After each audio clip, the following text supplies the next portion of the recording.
I'm Ethan Cole, 42. The day my dad told me to stop touching cars I couldn't afford changed everything.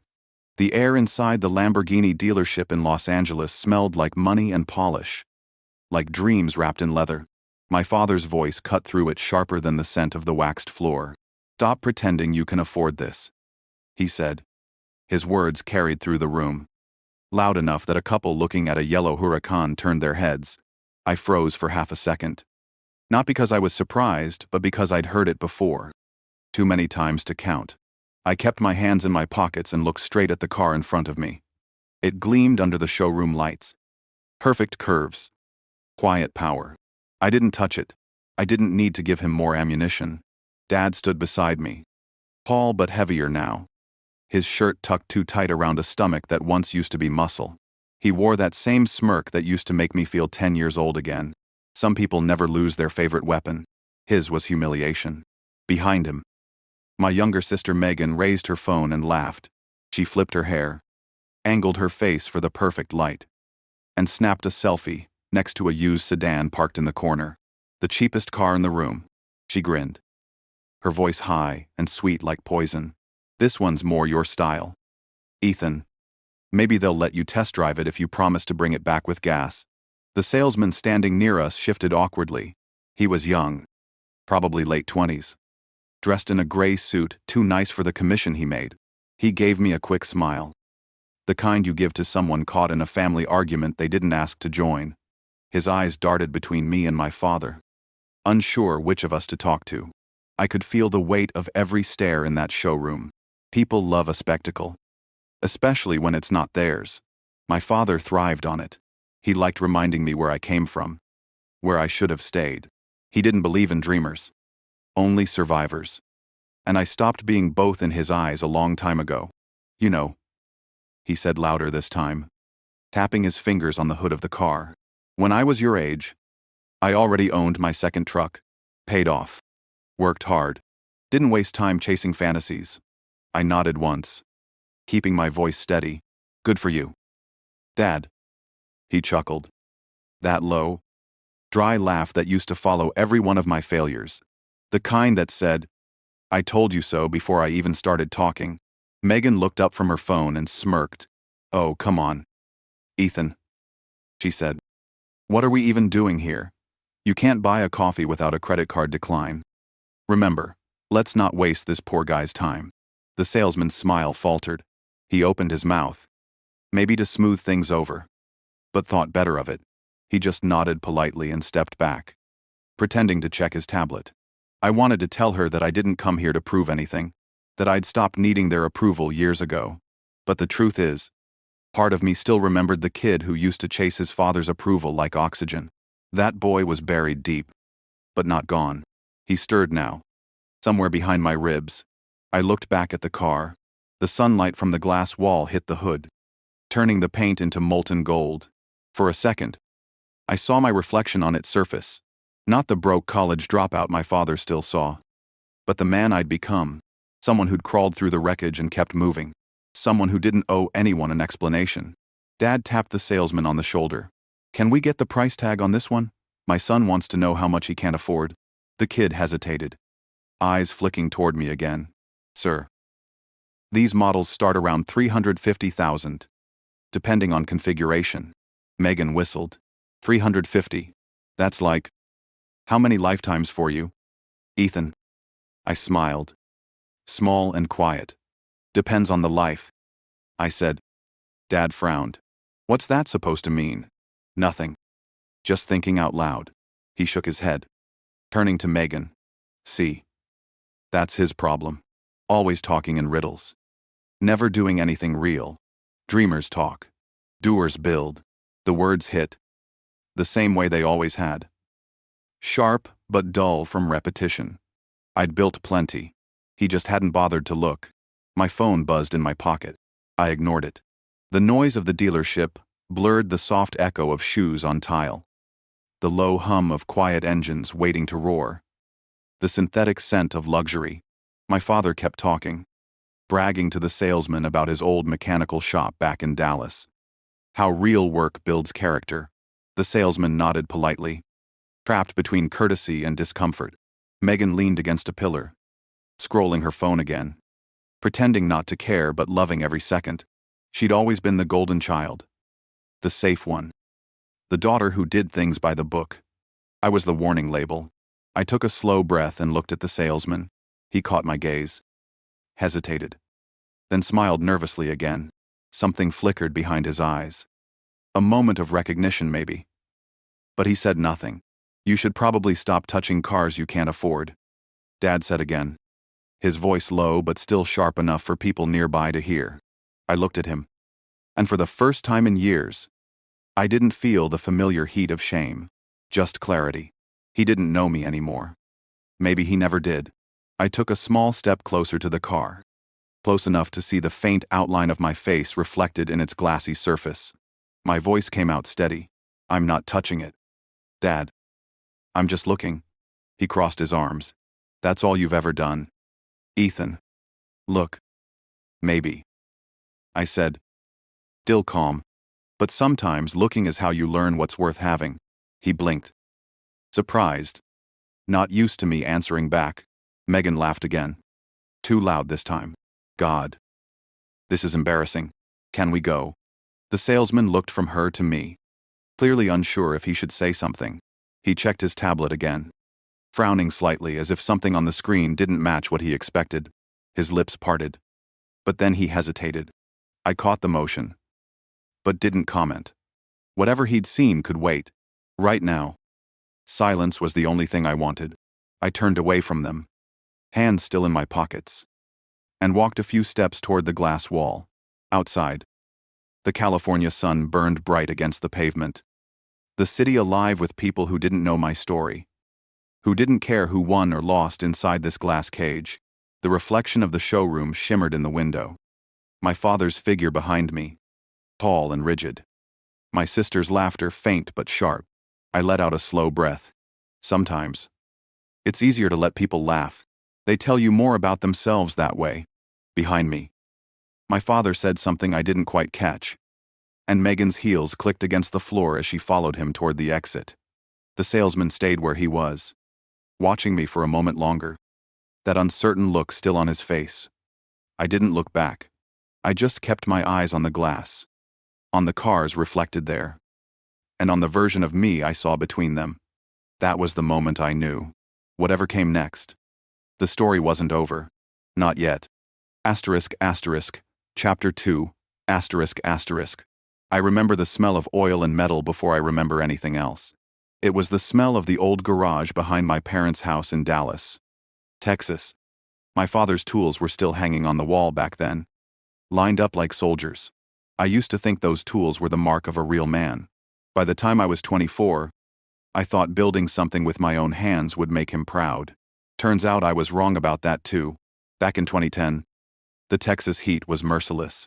I worked nights fixing broken alternators for cash, and days I spent in that garage with Jason, my best friend since high school.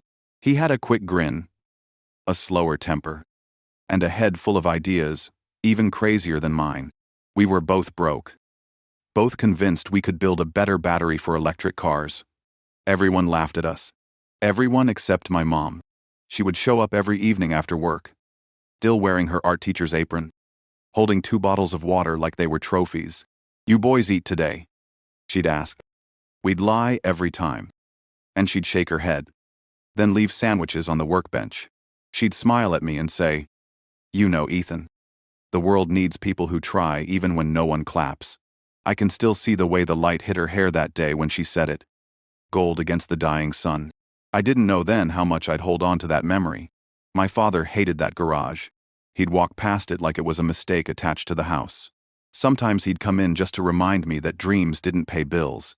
He'd stand there, arms crossed, shaking his head at the mess of wires and prototypes. "You're wasting your time," he'd say. "I was working on a truck when I was your age. Paid off. You're 24 and still chasing fairy tales." I'd look at the table, pretend to listen, and let his voice fade into the hum of the fan. One night, while Jason and I were testing a new battery cell, my laptop pinged. The screen lit up with an email.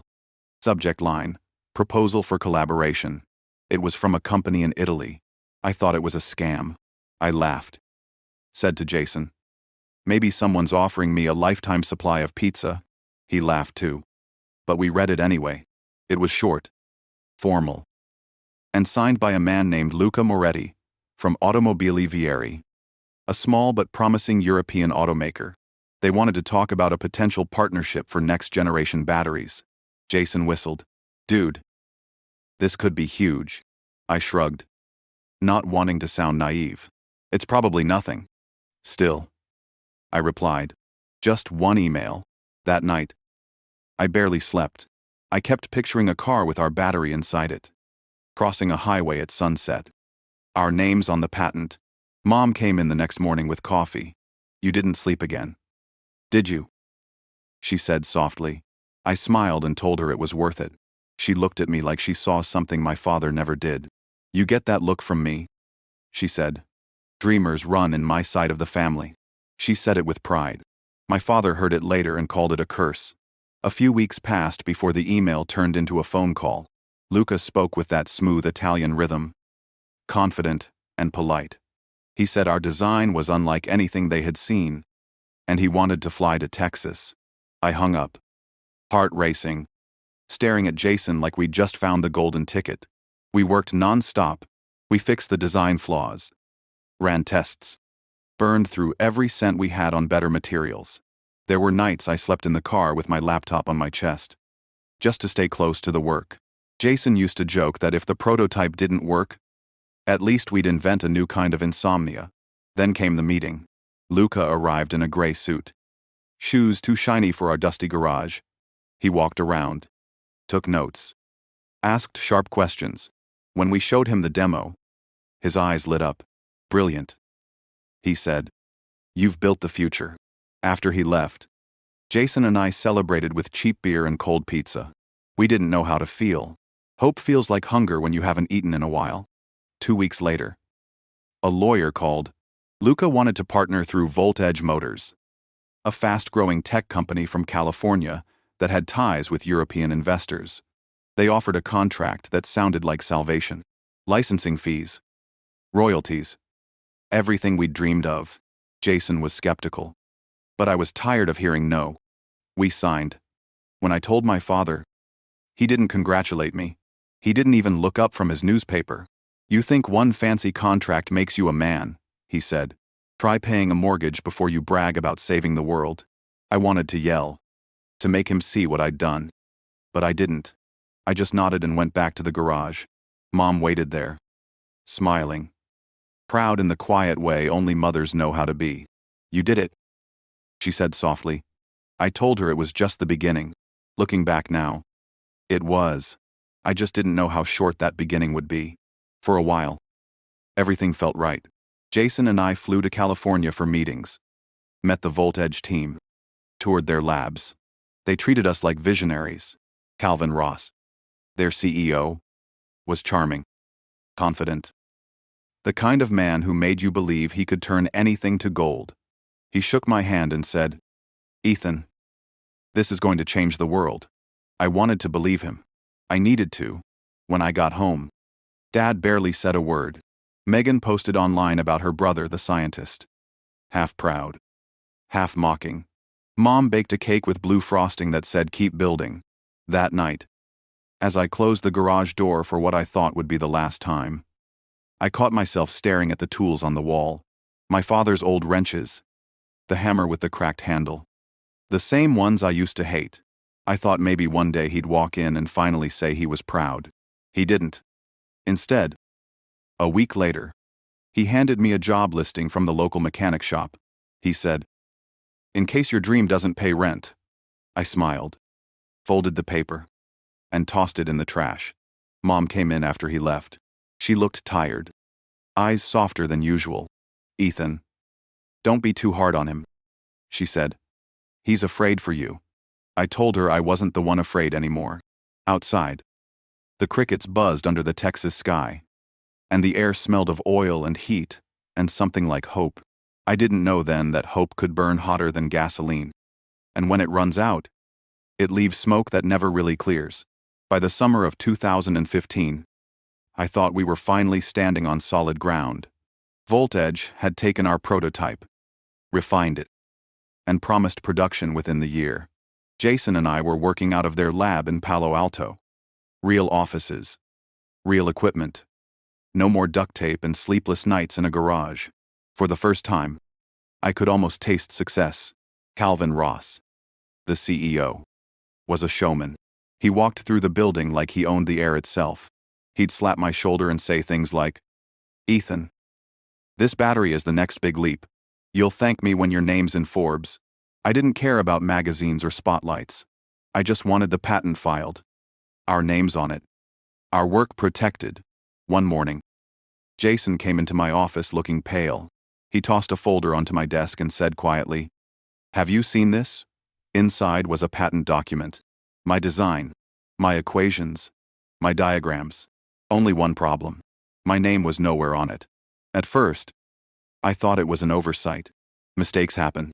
But the signature at the bottom, the one filed with the U.S. Patent Office, was Calvin's. He'd listed Voltage as the sole inventor. I remember staring at that paper, feeling everything drain out of me. The lines on the page blurred. My chest tightened until I couldn't breathe right. I went straight to Calvin's office. He was sitting behind a glass desk, smiling like he was expecting me. I dropped the folder in front of him. "What the hell is this?" I said. He glanced at it, then leaned back in his chair, calm as ever. "It's business. Ethan, you signed a partnership.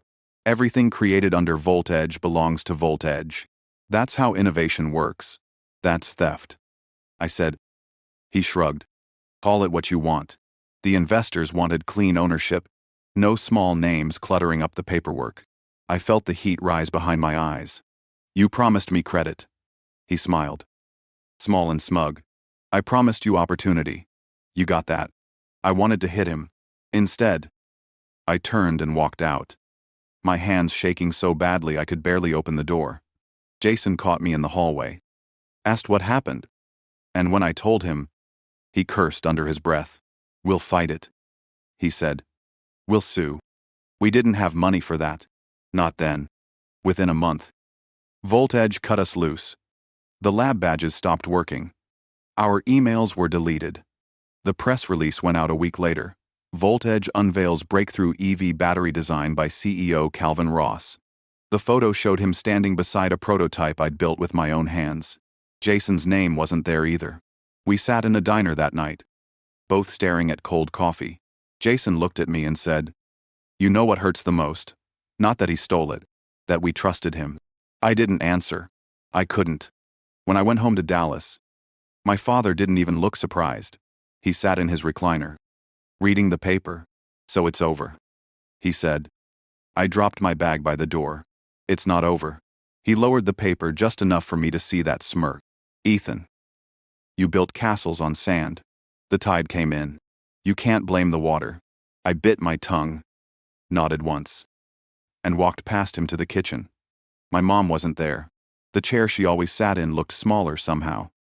Emptier. She'd been getting sicker for months. I didn't notice how bad it had become until I saw her that night, lying in bed, pale but still smiling. She reached for my hand. "You tried," she whispered. "That's all that ever mattered to me." I told her I'd fix it. I'd get everything back. She smiled faintly, too weak to laugh. "You will," she said. "Just not the way you think." She passed 2 weeks later, at the funeral. My father stood like a statue, jaw tight, eyes dry.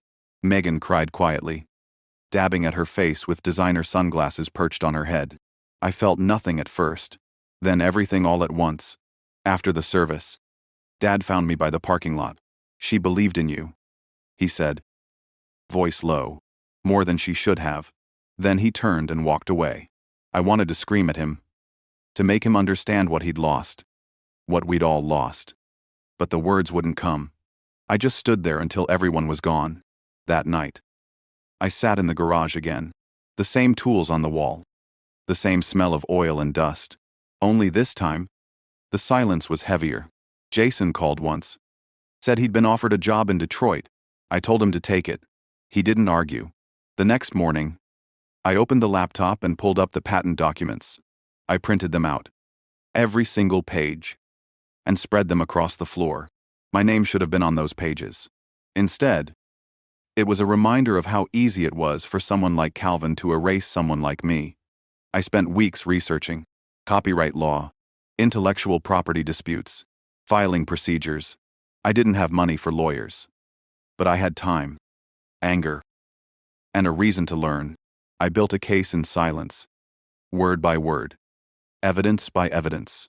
Every night, I fell asleep at that desk, the hum of the old fan whispering in my ears. My father never came into the garage again. Maybe he didn't want to see what failure looked like up close. Then one day, while cleaning out a drawer, I found an envelope addressed to me in my mother's handwriting. The paper was thin, folded twice. Inside, just a few lines. Don't let them teach you to stop dreaming. The world needs your kind, even if it forgets to say thank you. I sat there a long time, the letter trembling in my hands. That was the moment I stopped feeling sorry for myself. I started writing letters to lawyers across Texas. Every small firm I could find. 99 didn't answer. One did. His name was Tom Rivera. He called me 2 weeks later. Voice rough and direct. You got proof, kid? I said yes. He said then, maybe we can make some noise. I hung up and stared at the ceiling. For the first time since Mom died, I felt something like purpose again. I looked at the tools on the wall one more time. The same hammer with the cracked handle. My father's legacy. I whispered to the empty room. You were right about one thing, Dad. Real work does build character, just not the kind you understand. Then I went back to my desk and started again. Tom's office was small, crowded with case files and coffee cups. But it felt like the first place that had believed in me in years. He was in his 40s. Rough around the edges. The kind of lawyer who looked like he argued with life as much as he did in court. He listened while I explained everything, flipping through the folders I'd brought, his thick fingers tracing the signatures, the dates, the stolen designs. When I finished, he leaned back, chair creaking. You've got a case, he said finally. But you don't have money. Lawsuits like this can take years. I nodded. Then I'll work while we fight. He studied me, squinting like he was trying to see if I meant it. Fine, he said. You'll owe me later. For now, let's burn some giants.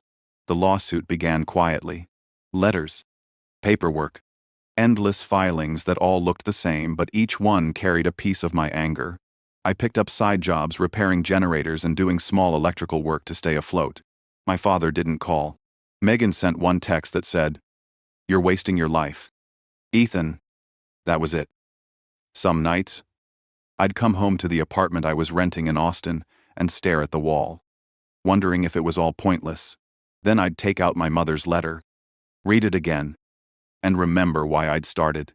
Months bled into years. Voltage fought dirty. They buried us in motions. Hired a dozen attorneys. Tried to starve me out. I almost quit 3 times. Tom wouldn't let me. You already lost once, he'd say. Don't make it twice. In 2018, Laura showed up again. I hadn't seen her since before my mother's funeral. She walked into the diner where I ate breakfast most mornings. Same confident stride.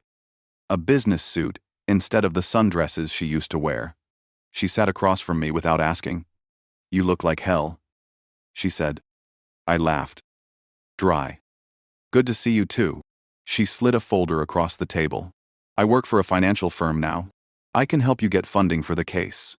I stared at her. Why would you do that? Because I was wrong, she said. I thought you were chasing a fantasy. Turns out you were chasing something real. I didn't answer. I just opened the folder. It was a proposal for litigation financing, the kind of deal that could keep me and Tom in the fight. With her help, the case finally picked up speed. Depositions, evidence, emails between Calvin and his board that proved he'd knowingly filed my design as his own. Each new document felt like a breath after years underwater. The trial began in 2020. In a federal courtroom in Austin, I remember the cold air, the sound of shoes echoing off marble floors, the weight of the moment pressing against my ribs. Voltage had an army of lawyers in tailored suits. Tom and I walked in with a single briefcase and too much caffeine. Calvin was there, sitting at the defense table, looking exactly the same as the day he'd fired me. Perfect hair, perfect smile, the same practiced charm. He nodded at me when our eyes met, as if we were still partners. When the proceedings started, the lawyers talked for hours, trading words that felt sharp but empty. I barely heard any of it until the judge called for testimony. That was when Tom nudged me. "You're up." I walked to the stand. The microphone buzzed faintly as I sat down. The oath felt heavier than I expected. My hands were steady, my voice less so at first. I told them everything. The garage in Dallas, the contract, the stolen patent, the promises, the betrayal. Calvin's lawyer tried to twist my words. Asked if maybe I misunderstood the agreement. Maybe it was just business. I looked him straight in the eye and said, "Business doesn't erase names." A few people in the gallery murmured. The judge banged his gavel once for silence. When it was over, I stepped down and sat beside Tom.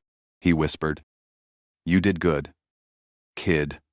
Laura was there too, behind us. She gave me a small nod, eyes bright but unreadable. The next day, Calvin took the stand. He smiled through every question, playing the victim, claiming Voltage had done everything by the book. But when Tom presented the emails, his own words admitting he'd filed early to keep investors happy, the mask slipped. He stammered, his charm cracking just enough for everyone to see what was underneath. By the end of that week, the trial had drawn local press. Reporters waited outside the courthouse, cameras flashing. I avoided them all. I didn't want headlines. I wanted justice. On the morning of the verdict, I didn't eat, didn't talk, just sat in that courtroom while the judge read the ruling. The words came out slow, careful, final. The court finds in favor of the plaintiff, Ethan Cole, and awards damages in the amount of $120 million. There was a sound in the room, a collective breath, like the world had exhaled with me. Calvin's face went pale. His lawyers whispered frantically. But I didn't listen. I was staring at the judge, at the seal behind him, at the idea that maybe, just maybe, the system still worked sometimes. Outside, cameras swarmed. Tom clapped my back. "You did it," he said. I shook my head. "We did it." Laura stepped closer. "You look different," she said softly. "Lighter." I smiled. Faintly. "Feels strange, winning." "I mean," she nodded. "It always does." That night, I walked through the empty streets near the courthouse. The lights reflected off puddles from a late rain. My phone buzzed nonstop. Calls from numbers I didn't know. Investors. Reporters. People who'd ignored me for years suddenly remembered my name. I didn't answer any of them. Instead, I drove back to Dallas. The house looked the same, though the paint had faded. My father's truck was still in the driveway. I stood there for a minute, hand on the fence. Before walking away, I wasn't ready yet. Back in Austin, I rented a small office. Just me, Tom, and 2 interns. We started Coal Dynamics a month later. It felt right to put my name on something again. I worked late every night. Not because I had to, but because it felt like breathing again. One evening, Laura stopped by the office. She leaned against the doorway, smiling. "So, what now?" "Genius." I looked at the blueprints spread across the desk. "We build something better," I said. "Something they can't steal." She laughed. Soft and genuine. "God, you never change." "Maybe not," I said. But the world around me finally did. When she left, I turned off the lights, locked the door, and stood outside, staring at the sign on the wall. Coal Dynamics. 2 words that cost me a decade of my life and everything I'd ever loved. I thought about my mother then. I could almost hear her voice. Keep building. So I did. The first year after the trial felt like starting over with borrowed bones. Coal Dynamics was nothing more than a rented office, a logo I printed myself, and a few people crazy enough to believe I could turn failure into something useful. We had no investors at first, just leftover settlement money, and whatever grit was left in me. I didn't care about getting rich. I cared about building something that lasted longer than betrayal. By 2021, we had a prototype that made the EV world take notice. Reporters started calling, asking if I was the same Ethan Cole who took down Voltage. I said no comment and hung up every time. The past didn't deserve more of my breath. One day, a letter arrived from Italy. The envelope was heavy. Thick paper. The kind people use when words matter. Inside was a note written in careful script. We followed your work, Mr. Cole. Automobili Lamborghini would like to discuss potential collaboration regarding advanced battery systems. I stared at it for a long time before saying anything. It felt like a full circle. Back to the first email from Luca Moretti all those years ago. Jason would have laughed himself sick if he were there to see it. When I told Tom, he grinned and said, "Guess the Italians finally learned who the real genius is." I told him to stop talking like a lawyer and help me not screw this up. We flew to Bologna in the spring. The Lamborghini headquarters looked like something out of a movie. All glass and steel, and quiet power. The meeting went well. Too well. They wanted exclusivity. Production rights. A long-term partnership. When they offered the contract, I didn't sign right away. I just looked around the room, at the faces watching me, and thought about how long it had taken to get here. Then I signed. Back home. The story hit the press before I could blink. From bankruptcy to billionaire. The headline read, "They made me sound like a myth." It didn't feel like victory. It felt like a scar being admired by people who never saw the wound. My phone buzzed constantly. Old classmates. Investors. Strangers who called me inspirational. I didn't feel inspired. I felt tired.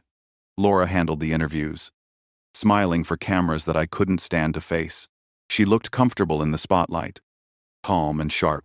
One night after a long day of meetings, she leaned on my desk and said, "You should let yourself enjoy this. You earned it." I shook my head. Not yet. That was when the media storm really hit. Business magazines, podcasts, morning shows. They all wanted a quote. I stayed quiet. Silence felt more honest than sound bites about perseverance. Then one morning, I got a call from Megan. I hadn't heard from her in years. The first thing she said was, "You're famous now. Congratulations. Mr. Big deal." I could hear the sarcasm hiding the surprise in her voice. "Thanks," I said. "How's Dad?" She hesitated. "Same as always. He doesn't believe half of what he reads. Thinks it's all PR." I smiled. But it wasn't funny. Of course he did. A few weeks later, I saw his face on a local business show. He was sitting in front of a green screen backdrop of Dallas. The host asking about the Cole family. My father laughed. A dry sound I knew too well. And said, "Ethan Cole. That's a common name. My son's not some billionaire. He's probably still tinkering somewhere." It stung. But not the way it used to. It wasn't anger anymore. Just a dull ache of familiarity. People don't change because you win. They change when they lose something that matters to them. He hadn't lost me yet. Not really. Still. Seeing that interview did something to me. The next morning, I stood in front of the mirror and said aloud, "It's time." I didn't know what that meant until later that day, when I booked a flight to Los Angeles. Laura noticed the itinerary on my desk. "Going somewhere?" she asked. I looked up. "Home," I said. The flight was quiet. I watched the clouds slide by and thought about everything between then and now. The failures. The lawsuit. My mother's letter. Sometimes I wondered what she'd say if she saw me now. Probably tell me to stop looking so serious. She was like that. Always finding softness in hard places. When I landed, the air felt heavier. Los Angeles was all shine and noise. But underneath it, I could still feel the old weight pressing down. I checked into a hotel downtown and spent the evening staring at the city lights from my window. The next morning, I visited a small coffee shop in Santa Monica. It used to be the place where my mom and I met whenever she visited. The barista didn't recognize me, but she smiled the same way the old one used to. I sat by the window, sipped my coffee, and thought about how strange it was that peace could feel like grief. Later that afternoon, my phone rang again. It was Ryan Grant, a journalist from Business Chronicle. He wanted an interview for a feature. He said the world wanted to know how it felt to go from failure to billionaire. I told him I'd think about it. He ran the story anyway. The headline hit within a day. From the garage to global, the Ethan Cole story. The article was everywhere. It mentioned my lawsuit, my mother's passing, the Lamborghini partnership. I didn't give him the quotes he used, but they were close enough to truth that I didn't bother correcting them. My father saw it. Megan texted me a screenshot of him at the dinner table, staring at the paper like he couldn't decide if it was real. She wrote, "He's quiet. Haven't seen that in a while." That was the moment I decided I was done hiding. The next week, I got a call from Lamborghini's U.S. team. They were launching a new showroom in Los Angeles and wanted me to attend the unveiling as a guest of honor. It felt poetic, too poetic.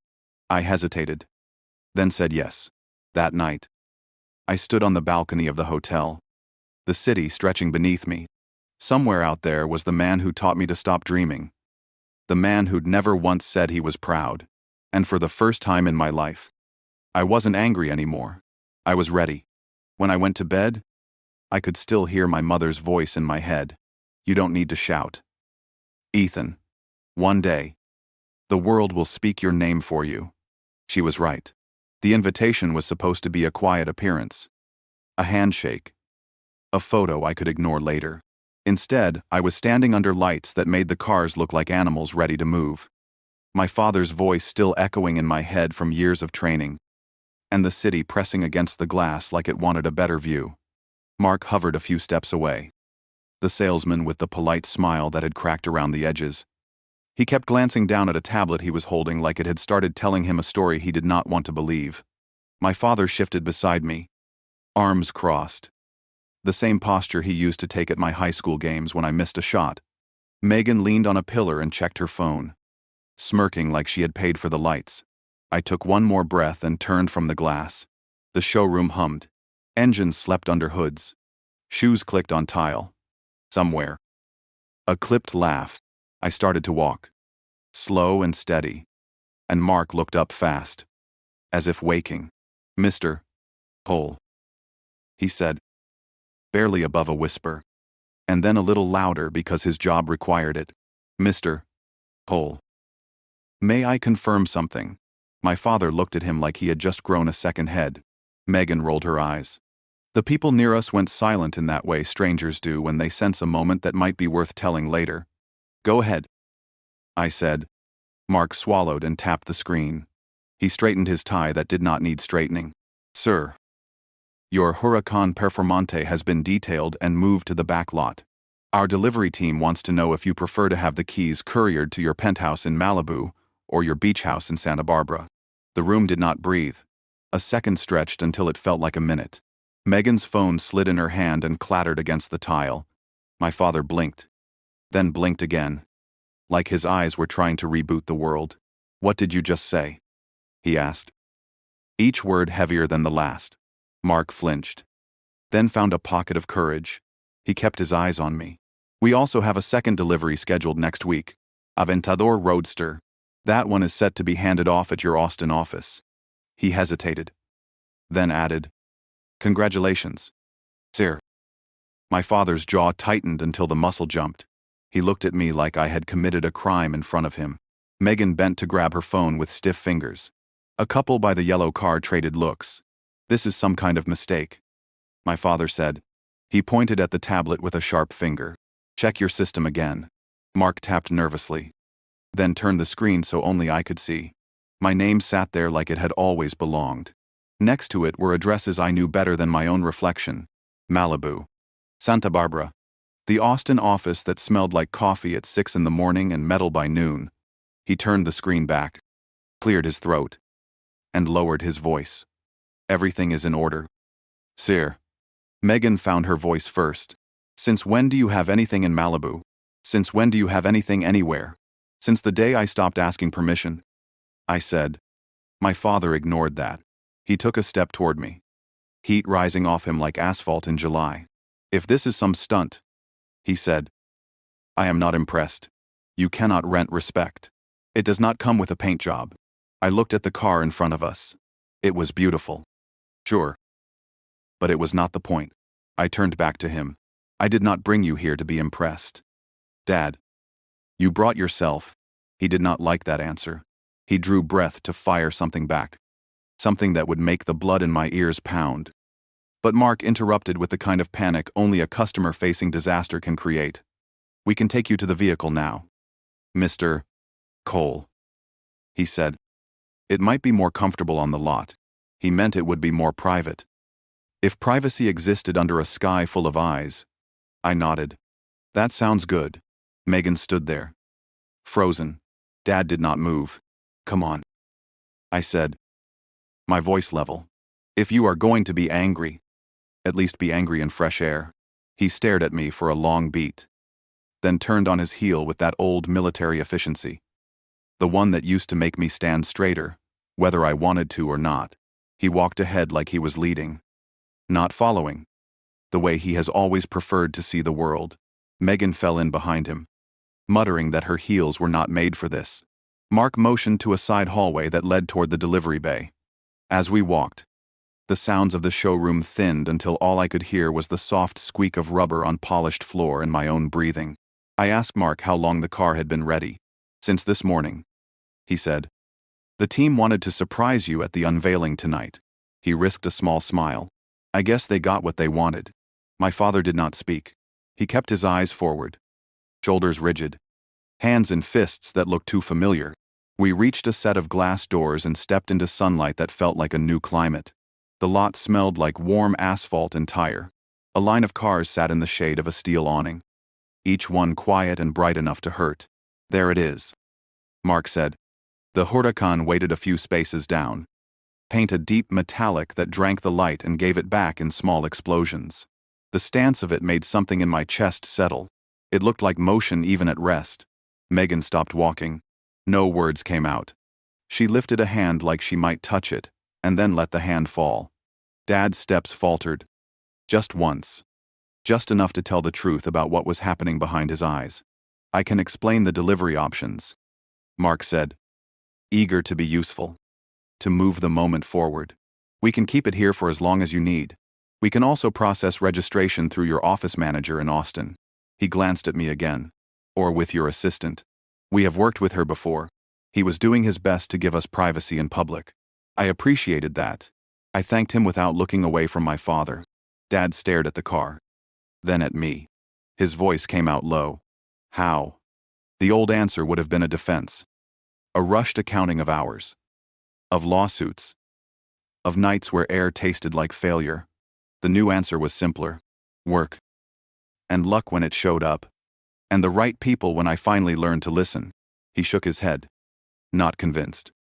Because the story he had told himself about me for so long was not built to accept evidence. He looked at the car again. Then at the sky. Then back at me like the sequence would restore his balance. It did not. Megan cleared her throat. Is it even real? She said. The question small and fragile. I nodded. The keys are in the office. We can start it right now, if you want to hear what it sounds like when the past gets smaller. She tried to laugh and failed. Her eyes were glassy. She looked away so I would not see. Mark handed me a small folder. Paperwork. He said. Warranty details. Delivery confirmations? The usual. There is also a note from the regional director asking if you want a private photo session later. He paused. We can keep everything off social media if you prefer. Thank you. I said. No photos right now. Dad finally moved. He walked to the front of the car and looked at his reflection in the hood. His face was older there. Tired. A man who had worked with his hands for years and forgot that hands can also build bridges. He placed his palm lightly on the paint. Then pulled it back like it had burned him. You could have told me. He said. You could have asked. I said. His mouth pressed into a line. He looked at Megan. She shrugged and tried on a smile that did not fit. Silence fell again.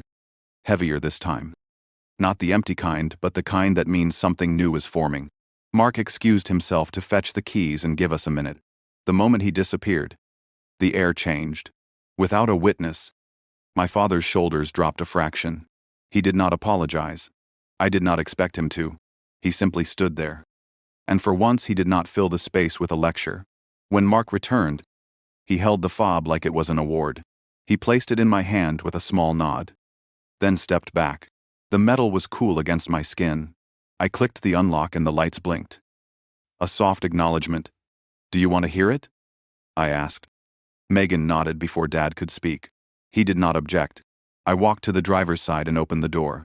The interior smelled like new leather and a future I had not allowed myself to picture.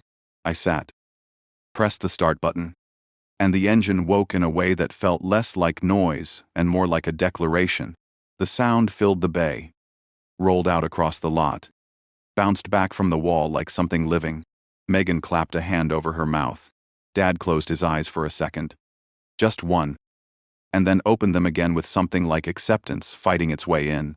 I shut the engine off and stepped back out. I did not want to hide inside the car. Not yet. This was not about steel and horsepower. It was about a different weight lifting from my chest. Mark spoke softly. "We can take it around back if you want to drive without the crowd." "That would be good," I said. "But first, I want to show my father something." He frowned. "What?" "It can wait," I said. "We will take a quick drive. Then I will give you something Mom left for me. I think it belongs to both of us now." He did not ask what I meant. Maybe he was afraid to. Maybe he already knew. We stood there with the sun painting the concrete and the air smelling like heat and possibility. For the first time in a long time, I did not feel the old urge to run or to explain. I felt still. I felt ready. Mark waved to a technician to move the other cars. The bay opened like a curtain. My father stepped to the passenger side without another word. Megan hovered, unsure, caught between leaving and staying. The engine waited, quiet for now. I looked up at the sky that had watched me fail, and then watched me learn. I could hear my mother's voice again, not as an echo but as a presence. "Keep building."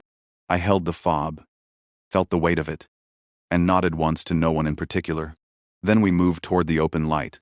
The air outside the bay shimmered with heat as we rolled the car into sunlight. The metal burned gold where it caught the reflection of the sky. My father stood there, arms folded, a man made of habit and pride. Megan hovered behind him, half wanting to leave, half too stunned to move. The sound of the engine still lingered in the air, low and alive, like it was waiting for someone to decide what came next. I shut off the ignition and stepped out. The smell of leather mixed with the scent of hot pavement. For a second, no one spoke. Then Megan finally whispered, almost to herself, "I don't understand. How did you do all this?" I rested my hand on the roof of the car. When people laughed, I worked. When they left, I kept going. That's how. She shook her head, her voice small. "You make it sound simple." It wasn't. I said. I looked at my father, still silent. "But simple and easy aren't the same thing." He didn't answer. His jaw worked like he was chewing on something he couldn't swallow. His hands twitched, restless. He wanted to say something, but words and pride were fighting for the same space in his throat. He finally looked at me, his eyes sharp but unsteady. "You think this makes you better than us, that a shiny car fixes everything.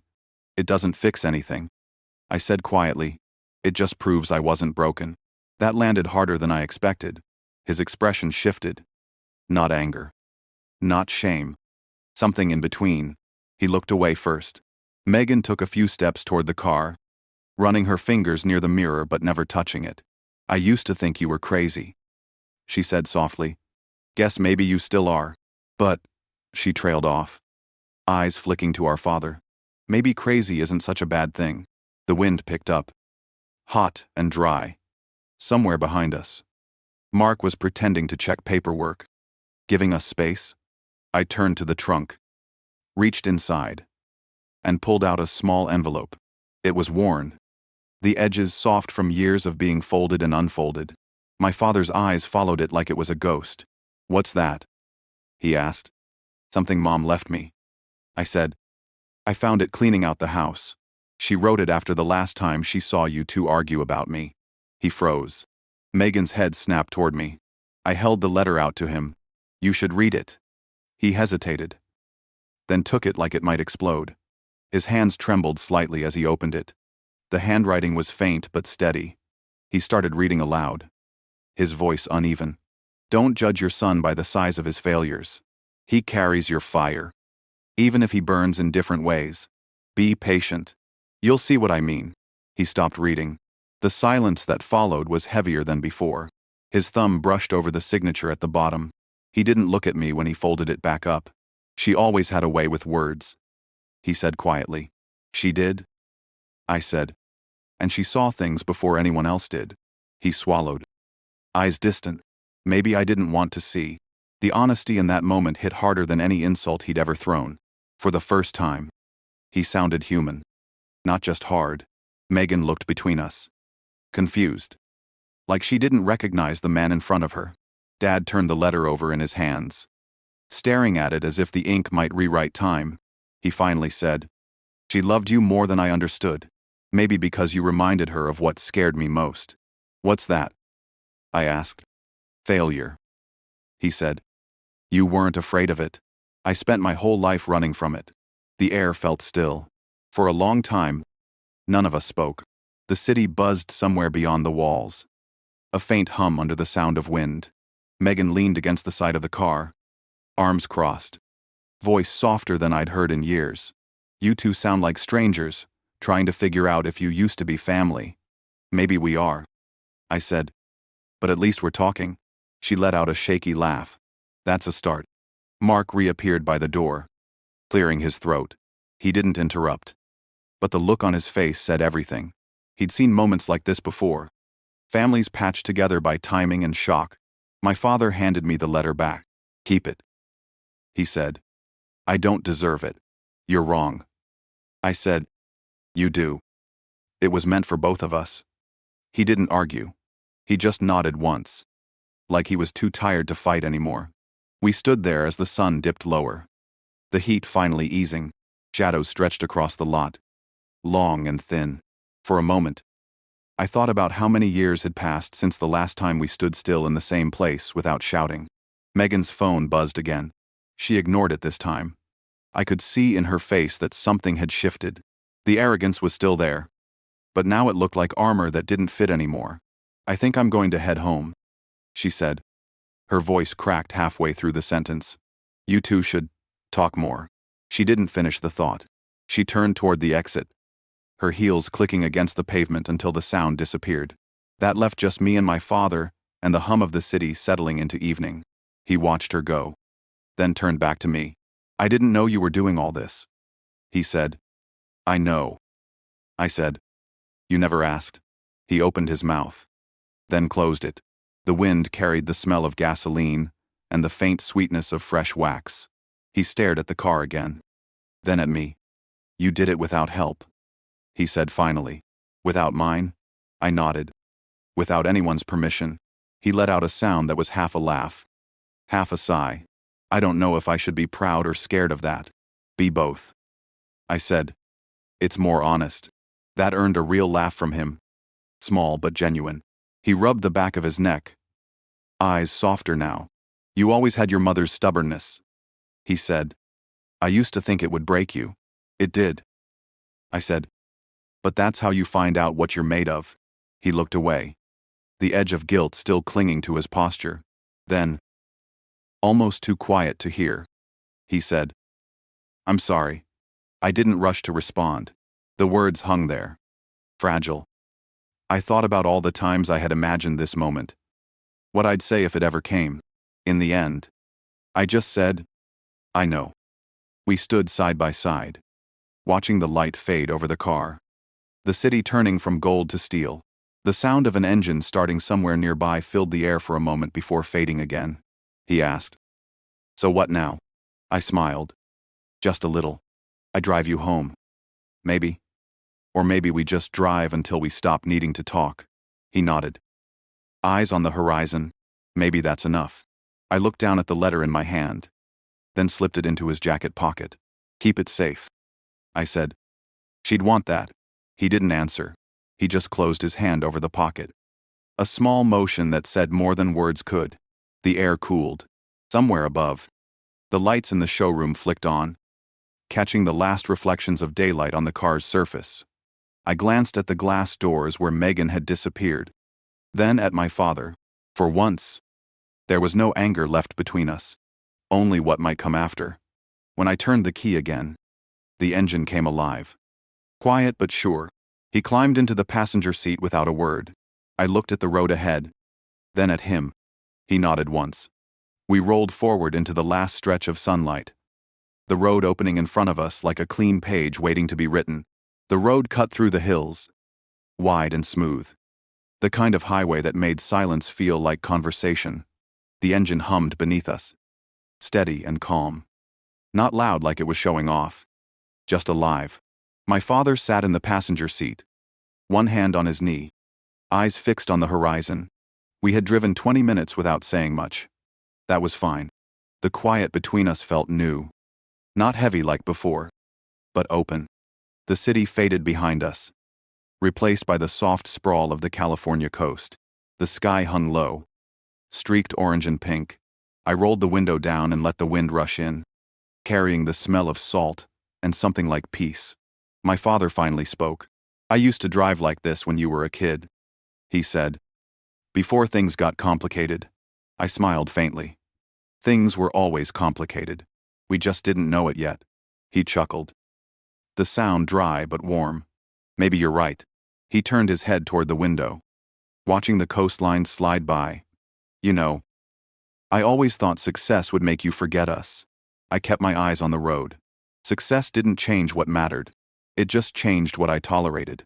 He nodded slowly, like he was turning the thought over in his mind. "You're a lot like your mother." She could say more in one sentence than most people could in a lifetime. "She taught me that silence can be louder than shouting," I said. He grinned faintly. "She used to tell me that too." I never listened. I looked at him for a moment. The wrinkles at the corners of his eyes deeper now, softened by time. He looked smaller somehow. Not weak. Just real. We drove past a diner I hadn't seen in years. The sign was half burned out, but I recognized it instantly. It was the same one Mom used to take me to after school, when Dad worked late. I pulled into the lot without thinking. "What are we doing?" he asked, glancing at me. "You'll see." The place hadn't changed much. Same cracked booths. Same smell of fried food and coffee that had been brewing since morning. The waitress looked like she had been there since I was 10. We sat at a corner booth, the vinyl seat sticking slightly under the California heat. Dad looked around, smiling faintly. "I can't believe this place is still here. I used to sit in that booth over there," I said, nodding to the window. "Mom would bring her sketchbook and make me guess what she was drawing. I always said it was a car, even when it wasn't." He laughed quietly. "Of course you did." The waitress came by, recognition flashing across her face. "Haven't seen you in years," she said.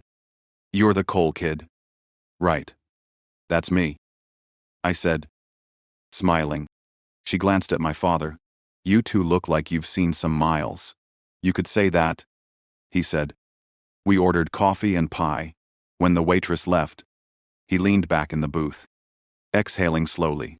"You know, I used to think she spoiled you, let you dream too much." "She didn't spoil me," I said.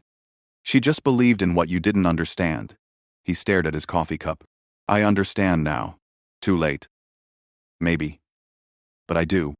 The silence that followed wasn't awkward. It felt like both of us trying to figure out what to do with the things we couldn't fix. After a few minutes, he said, "When your mother died, I didn't know how to talk to you. Every word felt wrong. You could have just said you missed her. That would have been enough." He nodded, eyes distant. "I didn't think you wanted to hear it from me." "I did," I said quietly. "I just stopped expecting it." He looked at me for a long moment, eyes glistening in a way I'd never seen before.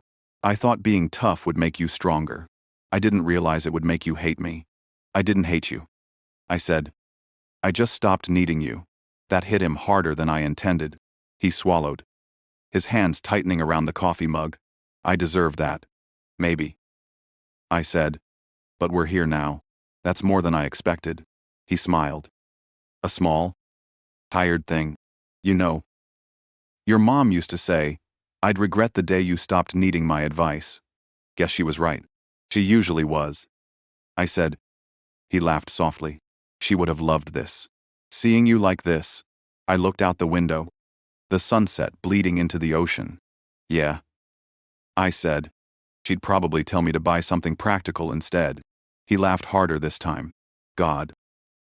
She hated showy cars. We both laughed until the sound faded into something softer. When the check came, I paid before he could argue. As we walked out, the air had cooled. The sky had gone from orange to deep blue. The first stars starting to show. We stood by the car for a moment. He looked at it again. Then at me. I was wrong about you. He said. About a lot of things. You weren't wrong about everything. I said. You were just early. He raised an eyebrow. Early. You tried to teach me how to survive. I said. You just forgot to show me how to live. He nodded. Quiet. Thoughtful. Maybe you can teach me now. I smiled. Maybe I can. We got back in the car and drove in silence. The road wound along the cliffs, and the sound of the ocean filled the spaces between us. It felt peaceful. But underneath that peace was something deeper, something fragile and unfinished. After a while, he said, I saw your sister last week. She told me she's thinking of moving. That's good. I said, she could use a new start. He hesitated. She said she wanted to visit you. I glanced at him. I'd like that. He smiled faintly. You three under one roof again? Feels strange to imagine. It does. I said, but maybe strange isn't bad anymore. We drove until the city lights returned. The streets shimmered with reflections. Neon and rain-slick asphalt. I pulled up in front of his old apartment. The building looked smaller than I remembered. The same cracked steps and rusted mailbox. He didn't move at first, just stared out the window. Then he said, you know, I used to think I was teaching you to be a man. Turns out you taught me how to be a better one. I didn't say anything. There was nothing left to add. He opened the door, stepped out, then turned back. I meant what I said earlier. I'm proud of you. Ethan. For the first time. It sounded like truth. I watched him walk up the steps. Slower than he used to. The door closed behind him. And I sat there for a minute. The hum of the engine fading into the quiet night. The street was empty. The world felt wide again. Not as something I had to fight, but as something waiting to be lived. I thought about my mother's letter. About everything that had brought me here. When I finally drove away, I didn't feel like I was leaving him behind. I felt like I was finally free to go forward. The night air rushed through the open window, cool against my face. Somewhere out there, beyond the lights and noise, the ocean was still moving, steady and endless. And for the first time in years, so was I. A year later, the morning in Malibu moved slow and bright, light sliding across the water like a hand smoothing a wrinkled sheet. I sat on the balcony with a cup of coffee and a folded newspaper, the headlines flapping in the breeze off the Pacific. Voltage Motors files for bankruptcy sat in heavy type across the business page. I read every line, then set it down and just listened to the ocean. It sounded like time does when it refuses to hurry. Laura stepped outside barefoot, hair pulled back, a file tucked under her arm. She rested a hand on my shoulder and leaned to see the headline. She said it finally happened. I told her I had nothing to add. Karma did not need my help. She smiled at that. The kind of smile that understood relief without asking for celebration. Inside, the house smelled like coffee and salt and lemon oil. On the mantel sat a small frame with my mother's handwriting. A copy of the letter I had carried for years. Keep building. I looked at it and felt the same quiet pressure in my chest. I always did. Not pain. Just weight that reminded me to breathe deeper. Ryan Grant had left 2 messages that morning. He wanted a follow-up for the Chronicle. A "Where are they now?" to pair with his first story. I typed out a short reply, and then deleted it. I would call him later. Some stories are better when they cool. Laura set the file on the table. She said the scholarship papers were ready if I wanted to sign them today. We had been working on it for months. A fund for kids who wanted to build but did not have anyone to tell them they could. Grace Cole Fellowship. The name looked right on the page. I signed where she had marked with small sticky flags, and she kissed my temple without saying anything else. By late afternoon, the sky turned that thin California blue that makes shadows crisp. My father called from the road and said he was 10 minutes out. Megan texted a single word. Here. A minute later, I told the gate to open and watched their car wind up the drive like a small silver fish fighting the current. When they got out, the three of us stood for a beat, unsure of the choreography. Then Megan laughed softly and said, "We are awkward as hell." Dad shook his head and told her to watch her language in a place with this kind of view. She rolled her eyes and hugged me first. She felt smaller than I remembered. Or maybe I had just stopped carrying the weight of anger, and everything felt lighter by comparison. We ate outside at the long table that looked over the cliff. Laura had ordered from the little taco place down the road, because she knew I liked their grilled fish and charred corn. There was beer on the table and sparkling water for my father because he had promised his doctor he would behave. The sun leaned toward the horizon, and the breeze lifted the napkins and dropped them again like polite birds. Dad cleared his throat and looked out at the water. He said the ocean makes a man feel honest. He added that he did not come to make speeches. Then he made one anyway. He said he spent a lot of years thinking toughness was love, and that sometimes love looks like silence when a child needs a voice. He said he was sorry for the years he called me foolish. And for the years he said nothing at all. He looked at his hands while he said it, like the truth might disappear if he tried to hold my eyes. I let him finish, and then told him I had learned to live without his words, but not without his blood. I said we could start where we were, instead of where we should have been. He nodded and wiped his face with the heel of his hand like a mechanic who had nothing else handy. Megan watched us the way you watch a game you cannot predict. She said she had a job lined up in San Diego with a design firm that did more than sell looks. She smiled when she said it. Not wide, but true. She said she was tired of playing to the camera and wanted to learn how to build a life that did not need editing. I told her that sounded like something Mom would clap for. She told me to shut up and pass the salsa, and then laughed into her napkin. When the sun reached the edge of the water, Laura brought out a small cake with vanilla frosting and a simple line piped in her careful hand. "Keep building." Dad stared at it a long time and then asked, "Half to no one." If we thought she would be proud. I said she was never stingy with pride, and that she would probably tell us to eat before the frosting dried. We did. And for a while the only sounds were forks and the low hum of the wind across the bluff. After the plates were cleared, Dad walked to the railing and looked down at the rocks far below. He said he used to think success was loud. He said maybe he had been wrong about that. I told him he was not wrong. He was early. And he laughed like he finally understood the joke. The evening slipped into that quiet blue that makes lights look softer than they are. Megan wandered inside and found the photo albums Laura had arranged on the coffee table.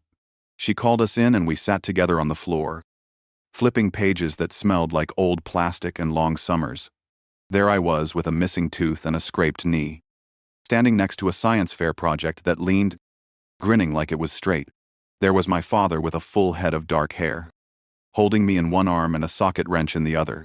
There was my mother with paint on her fingers, smiling at something outside the frame. At one point, Dad put his hand flat on a picture and closed his eyes. He did not say anything. He did not need to. We sat in that small silence with him until it loosened.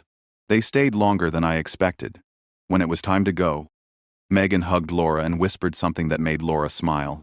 My father shook my hand and then pulled me into a quick hug that felt like a bridge built in a single motion. He said he would try to do better with whatever time he had left. I told him I would hold him to it. He said good. Someone should.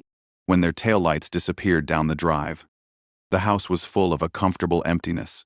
Laura stood beside me at the window, her head against my shoulder. She said it felt like a door had been opened and not slammed shut. I said I could hear the hinges and that they did not squeak as much as I feared.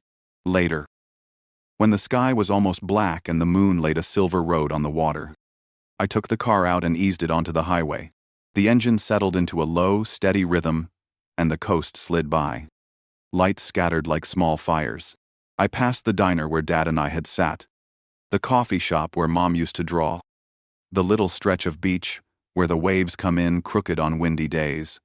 The world felt big, but not indifferent. It felt like a place I belonged to without asking permission. I parked by the overlook and killed the engine. The night held. From up there you can hear the ocean and the far grind of the city, and you can still make out the sound of your own breath. I thought about the boy in the garage, about the man in the courtroom, about the father on the railing, and the sister learning to begin. I thought about a letter written in a hand I will never touch again. I did not feel lighter. I felt anchored. When I drove back, the road was empty and clean, like it had been swept for tomorrow. At the gate, I paused and looked up at the house, lit warm against the dark. I knew what we had built could fall one day. Machines break. Markets shift. People forget. But I also knew I would still be me without the shine. Still cutting and sanding and fitting the pieces until they held. I parked and sat in the quiet a moment longer. Palms flat on the wheel. The engine ticked softly as it cooled. The ocean kept moving like it always does. I felt ready for whatever came next. If you have ever been judged small by the people who were supposed to know you best, tell me how you kept going.